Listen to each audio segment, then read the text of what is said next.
बारे में उनकी विचारधारणा ही कुछ और थी। लेकिन अभी जब वो वापस इधर आते हैं तो वो कहते हैं झारखंड तो बहुत बदला है। हमारे इन कार्यों को देखकर दूसरे राज्यों में दूसरे सरकार प्रभावित होकर के हमारे उन कार्यक्रमों का अमल चला रहे हैं। हमारे पूर्वजों ने जिस तरीके से अपने हक अधिकार की लड़ाई लड़ी, अब का हक अधिकार बिल्कुल अलग तरीके का है, जहां देश में एक संघीय ढांचे के रूप में सरकारें चलती है। अलग अलग राज्य केंद्र सरकार के अधीन कई विषयों से जुड़ा बंधा हुआ है। मेरा यह मानना है, विकसित देश तभी हो सकता है जब विकसित राज्य हो, और विकसित राज्य तभी हो सकता है जब विकसित हमारा गांव हो। हमारा गांव सशक्त होगा, हमारा ग्रामीण अर्थव्यवस्था मजबूत होगा, तो स्वाभाविक रूप से राज्य की अर्थव्यवस्था भी मजबूत होगी, और राज्य भी मजबूत होगा और देश भी मजबूत होगा। सिर्फ खनिज संपदाओं से ही हम भरे पूरे नहीं, प्राकृतिक संसाधन हमारे पास, शायद हमारे पूर्वजों को इस बात का पूरा आकलन था कि भगवान ने हमें कई तरीकों से नवाजा है। सिर्फ जमीन के ही अंदर नहीं, जमीन के ऊपर भी हमें इतनी समृद्धि मिली है जिससे हम देश में एक अलग पहचान बनाते हैं। और इसीलिए अब हमारी सरकार सिर्फ खनिज संपदाओं के इर्द गिर्द नहीं, बल्कि इससे अलग और इससे हटकर जो हमारे इस राज्य के जनमानस की भावना है और उनकी आर्थिक, सामाजिक, मानसिक, बौद्धिक क्षमता है, उसके अनुरूप इस राज्य को एक दिशा देने का प्रयास कर रहे हैं। आज चाहे शिक्षा के क्षेत्र में हो,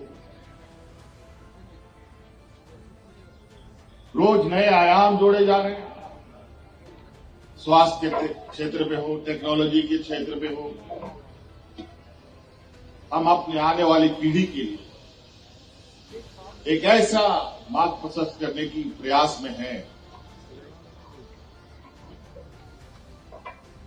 जो हमारे पूर्वजों ने एक दंश झेला, एक शोषण का एक लंबा इतिहास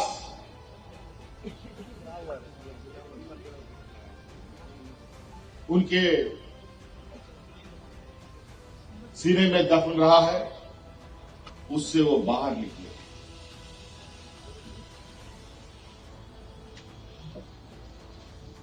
और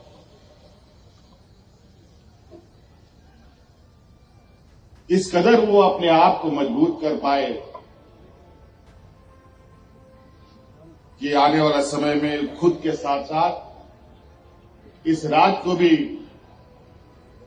ताकत देने की, इसको आगे बढ़ाने का हिम्मत जुटा सके। अलग अलग क्षेत्र, आज हमारे बच्चे सिर्फ स्कूल में ही टॉप नहीं कर रहे, आज स्कूल से बाहर खेल के मैदानों में भी देश दुनिया में अपना परचम लहराने का हिम्मत करते हैं।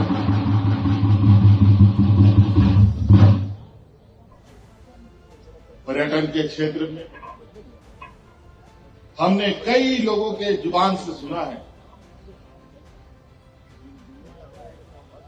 जो झारखंड के बारे में उनकी विचारधारणा ही कुछ और थी, लेकिन अभी जब वो वापस इधर आते हैं तो वो कहते हैं झारखंड तो बहुत बदला है और बहुत तेजी से बदल रहा है। ये सुनकर उत्साह होता है और तेजी से काम करने की इच्छा भी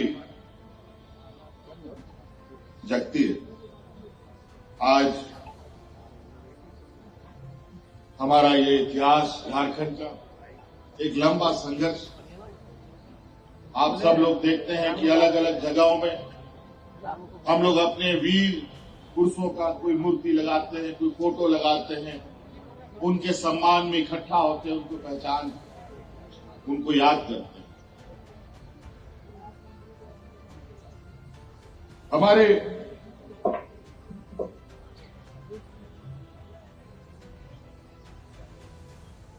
इस राज्य के उन वीरों का सपना जो रहा, उसी सपने को हमें धरातल पर उतारना है। आज वो वीर सिर्फ मूर्ति नहीं, बल्कि वो हमारा प्रेरणा है, वो हमारी संपदा है, वो हमें पहचान देते हैं, वो हमें ताकत देते हैं। आज उन पूर्वजों ने जंगल बचाया, नदी बचाई, जो जंगल सांस लेता है, हमें जीवित रखता है, उसको बचाया। नदियां जो हमें आशीर्वाद देती हैं, उसको बचाया। आज प्राकृतिक संतुलन बनाते हुए इस राज्य का एक समग्र विकास कैसे खींचा जाए, इस विषय पर आप बहुत जल्द देखेंगे कि एक अगला 25 साल यानी 2050 तक राज्य का एक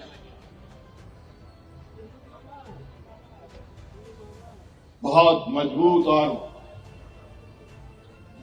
इस राज्य के आने वाली पीढ़ी के लिए एक ऐसे मार्ग, एक ऐसे रास्ता हम बनाने की तैयारी में है, जहां गरीबी, मजदूरी, शोषण का जो दंश था, वो सभी चीजें धीरे धीरे खत्म होते दिखेंगी। आज तो आप सब लोग देख ही रहे हैं, आज इस राज्य की लगभग आधी आबादी को हमने राज्य का लगभग 0.5% बजट का हिस्सा हम इस राज्य की महिलाओं को मजबूत करने में लगे हैं। और आप देखेंगे ये धीरे धीरे इस कार्यक्रम का असर, ये दिख छोटा रहा है, लेकिन इसका प्रभाव, इसका पैमाना इतना बड़ा है जिसका आकलन देश के बड़े बड़े बुद्धिजीवी याद कर रहे हैं। हमारे इन कार्यों को देखकर दूसरे राज्यों में दूसरे सरकार प्रभावित होकर के हमारे उन कार्यक्रमों का अमल चला रहे हैं। अब झारखंड बहुत पीछे नहीं रहेगा, थोड़े से जरूर कुछ व्यवधान है, उन सबको भी हम लोग अतिशीघ्र समाप्त करते हुए आगे बढ़ेंगे। बातें बहुत है और चूंकि हम लोगों का विरासत ही ऐसा है, राज तो मिला 2000 ईस्वी में, लेकिन देश में लोग सपना नहीं देखता था। उस समय से हमारे यहाँ के पूर्वजों ने इस राज्य के जल, जंगल, जमीन, यहाँ के मूलवासी, आदिवासी, उनको बचाने का संघर्ष लड़ा है। उन इतिहासों को अगर हम पलटने लगे